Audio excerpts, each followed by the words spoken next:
ঘরের মধ্যে থেকেও অনেক সময় মনটা একা হয়ে যায়।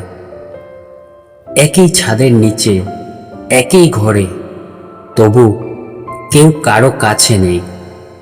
আছে শুধু ফোনের আলো আর একরাশ নীরবতা।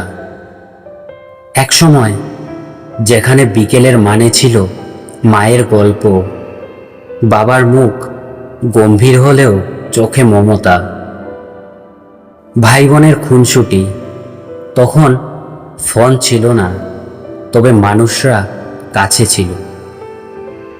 আর আজ এক ঘরে সবাই থাকে, তবু যেন এক একজন এক একটা আলাদা জগতে বাস করে।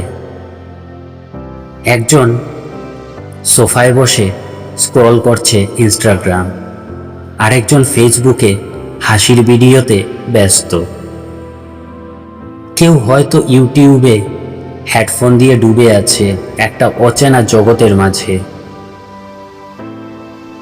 ঘরের মধ্যে থাকা ফোনটা কখন যে আমাদের মধ্যে একটা দেওয়াল বানিয়ে দিল, আমরা কেউ জানতেই পারিনি।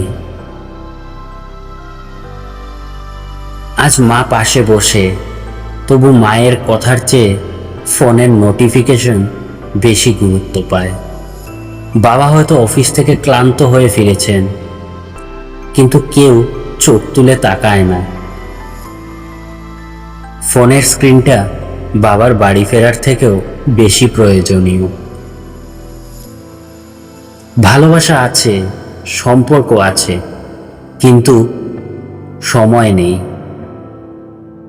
সময় সব ফোনটা খেয়ে নিচ্ছে, আর আমরা না বুঝেই একটা করে সম্পর্ক হারিয়ে ফেলছি। এক সময় যে ঘর ছিল ভালোবাসার সবচেয়ে নিরাপদ জায়গা, আজ সেই ঘরেই সবচেয়ে বেশি একাকিত্ব জমে আছে। আমরা বুঝতেই পারছি না কত মানুষ ঘরের ভেতরে থেকেও দিনের পর দিন একা বেঁচে আছে। তাই আজ বলছি, ফোনটা একটু সাইডে রাখো, স্ক্রল না করে একবার চোখ তুলে দেখো।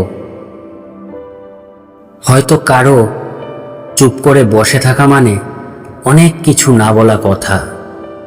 আজ না শুনলে কাল হয়তো বলার মতো মানুষটাও আর থাকবে না।